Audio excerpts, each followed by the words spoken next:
All right, everyone, welcome to another edition of the Good Life Small Business Podcast. I'm your host, Brian Blakely, and I am pleased to be joined today by Jim Reiff and Jamel Hamilton of the Nebraska Enterprise Fund here in Omaha. So, gentlemen, thanks for joining me today. Thank you for having us. Thanks for coming in. Yeah. So let's get started. Let's get to know you two a little bit more. What books are you reading or listening to right now? I just finished Shoe Dog, which is a story about Phil Knight, and he's the founder of Nike, and it went through his whole journey to get from his first concept all the way to his private offering. So Great book. Pretty exciting book, yeah. Great book. For me, I'm currently in school at Bellevue University with business administration. So just reading through school books. I have a week off this week, and then I can hop right back in for the next semester. Got it. Are they interesting, at least? First semester was business analytics, so it was intro to programming, so learning different codings and learned a little bit about SQL. Okay. So I learned a little bit, so pretty good this semester. You like that, the analytics and all that? At the end, I did not like coding. That was more English as opposed to math, and it just wasn't my cup of tea. Got it. That makes sense. How about podcasts, guys? Do you listen to any podcasts? Not a whole lot. Blake Martin does a great podcast we listen to once in a while, but I'm trying to just keep up on my reading. Yeah. For me, I don't listen to a lot of podcasts. I'm more of a music person. Okay. So listen to more music than podcasts. Got it. That makes sense. Okay, guys. I am really interested to know more about the Nebraska Enterprise Fund. I've done some research on my own. Jim and I met in Kearney in November. That's right. And a while back, and so just getting an opportunity to sit down with you guys. So I've done a little research on my own, but I really want the listeners to know more about the Nebraska Enterprise Fund and really the basics from someone who's just first hearing about this. What do you guys do? What do you provide to small business owners, and how do you help? Well, I'll start out. Jamel add in. We're what's called a CDFI, Community Development Finance Institution. We are certified by the U.S. Department of Treasury, so Our mission really is to serve underrepresented populations. Our market territory is all of Nebraska, rural, urban, everything. We've got clients all the way from corner to corner, either way, all the ways you go. And then we also serve Southwest Iowa. We went into Southwest Iowa at the end of 2020. Okay. And so we're just starting to develop and grow that market. You met Christine on the way in. Mm-hmm. She really focused on Southwest Iowa. And really, we're envisioning a vibrant small business ecosystem where everybody has the opportunity to start their business, grow, and prosper. Jamel, you have anything to add? Yeah, we can kind of break it down into 3 tiers. So the first one is lending, being able to lend to businesses both starting out and existing businesses. Okay. And we also do business acquisitions as well. We lend up to $150,000, and I believe we're touching on some of the other services we offer on that lending side as well. Secondly is technical assistance on a one-on-one aspect, being able to go over business plans, projections, anything of those sorts. And then lastly, group trainings. One, most notably, we have this Wednesday, which is a small business clinic. That's from 9:30 to 12:30, being able to have different resources in one space, kind of a one-stop shop kind of day, to be able to learn about those resources and be one-to-one with those as well. And then secondly, with QuickBooks trainings that we offer across the state as well. That's awesome. Yeah, and I'll touch on the lending a little more, Brian. Jamel's right. Our traditional product goes up to $150,000. We do that as a direct loan, so sometimes a client of ours will come in, they can't get the bank funding yet. Mm-hmm. Someday they will, but they're just pre-bank funding. So sometimes we're able to do a direct loan. Oftentimes we're actually working with the bank, and maybe they need a down payment. The bank needs some gap financing, so we can come in a gap position.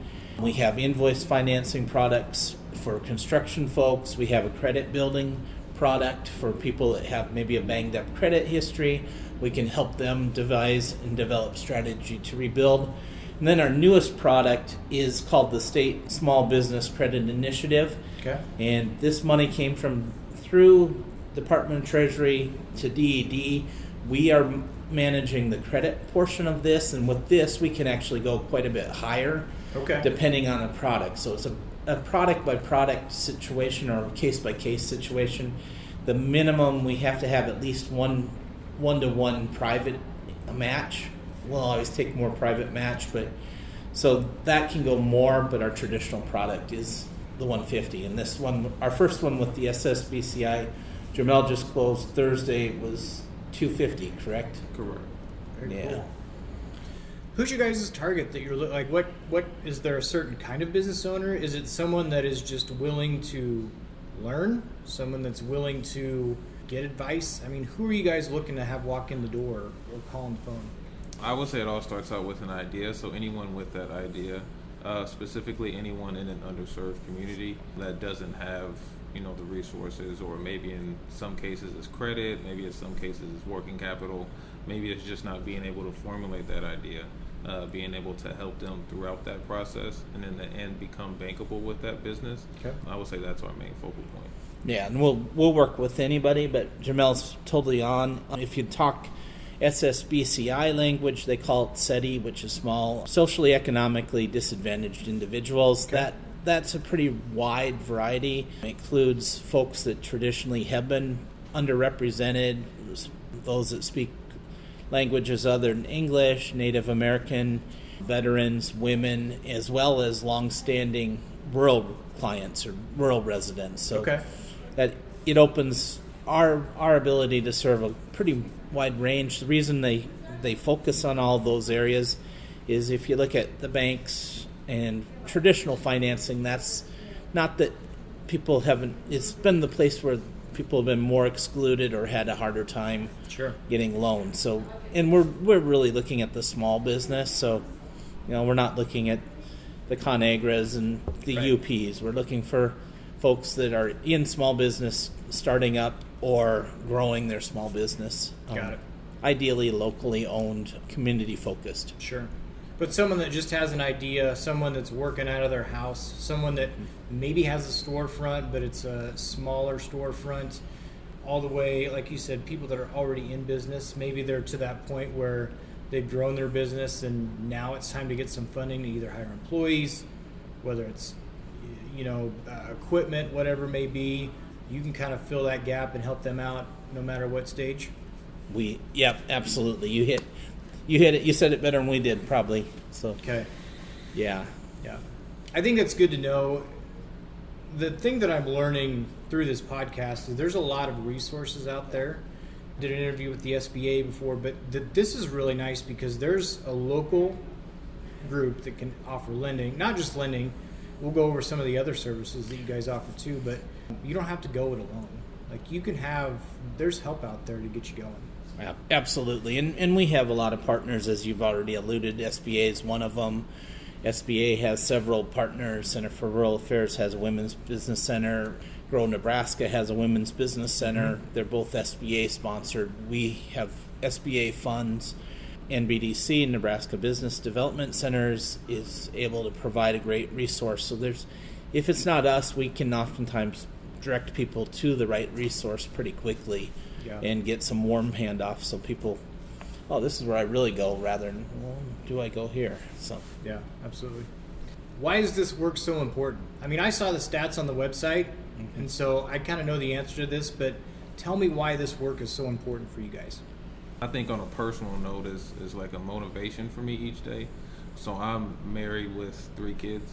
Okay. So first and foremost, just being able for them to be proud of the work that I do. Mm-hmm. And then secondly, with living in this community my entire life, just seeing the different shortcomings and different things that occur each and every day, even still today. Mm-hmm. So being able to make that difference and make that change just one client at a time, I think is just the most rewarding and most fulfilling aspect of it. Okay. And it doesn't always come down to lending, but it's being able to provide knowledge to communities that, most of the times in schools, they don't teach that aspect of business and, things such as trade schools as opposed to going to college. Yeah. So being able to provide that information, and then also, even in some cases, being a mentor for some of the younger generation is just truly a blessing to be able to provide that to people. That's awesome. yeah. For me, it's similar. We actually talked about core values today at our staff meeting, and one of our core values is empowerment. And one of our loan officers talked and actually was working with a client about a year ago, and the client working with Tyron ebbed and flowed and developed a new business concept and actually went into a slightly different line, but they now have 23 individual accounts and 4 or 5 retail accounts. That's awesome. A year ago, they didn't have that. So we see empowerment just in being able to help. It wasn't our idea, but we unlocked maybe 1 key or 2 keys. They're going to be taking a credit to our credit committee in the next few weeks, so they can continue to grow. So it's for me, it's the reward of what Jamel said, but also the empowering. We don't know which business is going to be the next big one. We do know that Nebraska produces big businesses when it does. So which one of these is going to be empowered to become the next Buffett or Ameritrade or whoever else? Absolutely.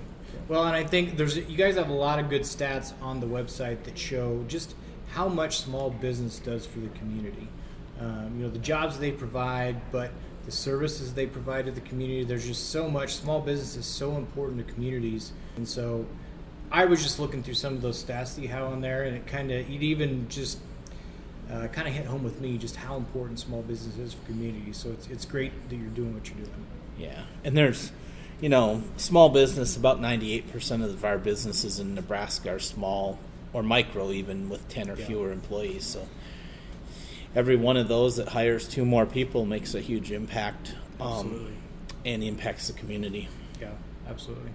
You've talked about some of the lending programs. Talk about some of the workshops or the other programs that you offer. One that I noticed in particular was, I think it was called the Bail, but it was bookkeepers, accountants, insurance, and then what's the L? Legal.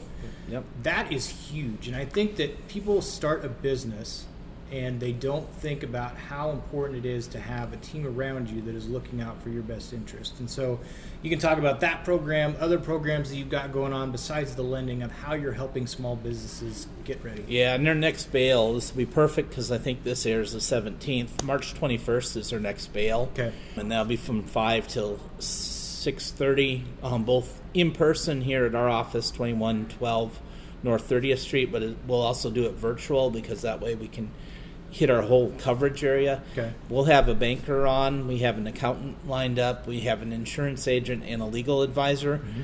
They'll give an opening 2-3 minute spiel, and then we open it up to questions. And what we found with the bail, the reason it's so important, we feel, is clients or participants can actually ask a question. And there's some things that one perspective is good, but sometimes, especially legal and financial, they're not conflicting, but they feel like they're conflicting initially. But when you can hear both sides speak to it at the same time, it brings more clarity. A lot of people underestimate the importance of insurance, or maybe they didn't realize what a bank can do besides just the lending. There might be other products. So Jamel, you probably have a favorite training program too that you... This one that I touched on earlier is the QuickBooks training. The reason with that is I think Jacob is a monumental piece with that, and he does do it throughout the state. I think he just did Norfolk a couple of weeks ago, as well as Kearney and Grand Island. And he also does it in Omaha as well.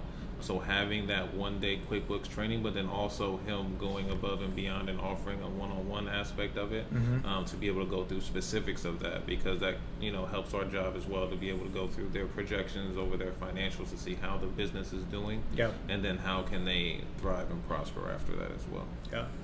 Yeah, it's for someone that's going to need lending. It is so important and vital that they've got the books in order. And I think that that's something that it falls by the wayside because you're not necessarily, and there's people that own a small business, run a small business, they don't want to deal with the books.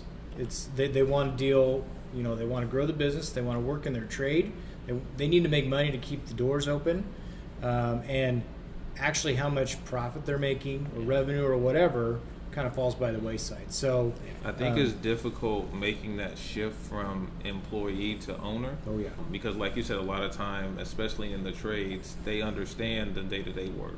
When they come to us, they have that idea, they know what they're going to do. It's just, how do I manage that? How do I create that business plan to structure it? How do I market the business? Because before it's just, I do the work, I go home and repeat. Now there's so many different facets, especially if you hire on people. How do you manage people on that side as well? So yeah.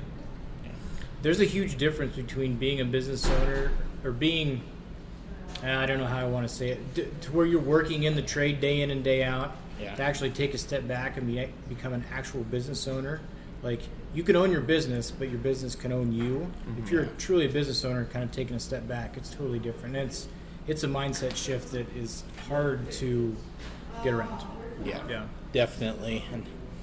And the books are where it starts. And one thing we are encouraging our clients more and more too is look at your goals, set your goals, test your goals, and then start to monitor and manage your goals, because we got to get to you got to have a reasonable goal. You can have an aspirational, but make sure it's reasonable, know how you're going to get there, and then drive towards there. Yeah, absolutely. Can you guys help on the lending side? Can you help for someone who maybe down the road's going to they have an opportunity with a bank or a financial institution to get a loan, but working with you to kind of build that credit, to build that, the consistency, to show that, hey, this business is making money, there's cash flow there. You guys can be kind of the first step to help them get to that place. Is that right? Yeah. There's a couple ways we do that. One is the credit building product. If somebody has a banged up credit history, or some people don't have a credit history for whatever reason, we can help them develop strategy to build their credit. So then they'll go from whatever they are today. We've seen people increase 50, 60, 70 points within a matter of months. It takes a little bit of time. It takes discipline. But then we've had people, Jamel's had people, I've had people call us, hey, what about this client? Because they came to us, and it's the bank asking us if they basically can take over the account. So sure. And again, that might take 3-4 years in some cases, but we've seen it where the bank does call. The other way is we work together with the bank a lot. So sometimes we do part, the bank does part, the next loan, they don't even talk to us, which is contrary to everybody else, but we actually want our clients to graduate to the next level. Sure, absolutely. Help them get there. Yeah. It's awesome. How can people find out more? Where can they go, whether they're needing help with a business plan, if they're needing help with lending, if they just want to know more and maybe sit down with you guys, how can they find out more? Multiple ways. So the first thing in regards to training and development, we do have an events page on our website. Okay. So on that events page that gets updated constantly, it does have upcoming trainings, and I believe it was recently updated up until June to be able to have the upcoming trainings, as well as we do have our phone number and website and everything if they want to contact us, or if they can walk in and schedule a time to meet with one of our loan officers as well. Got it. Yeah. And the website's www.nebbiz.org, and that's nebbiz.org. And the head office phone number is 402-685-5500, and then it'll give you access to extensions from there. Awesome. So any of those ways work, and hopefully we meet folks in the community too. We're out and about quite a bit. Yeah. Yeah, we want Very good. We want to be out there and be present. That's awesome. Well, I think what you guys are doing is awesome. Like I said, there's some things that I wish I would have known when I started my business that I was not aware of. Part of the reason for sitting down with you guys is so that people have a better understanding of what you do and just all of the things you can do to help. So I commend you guys. I think this is great. I hope some people reach out to you. I hope they hear about it and reach out to you guys, and wish you nothing but the best in the future. Well, thanks, Brian. Appreciate you coming by today, and hopefully we'll have a great St. Patrick's weekend. Absolutely. March Madness starts that weekend too. So That's right. We're all excited. Yeah. Thanks, guys. Appreciate it. Hey, thank you.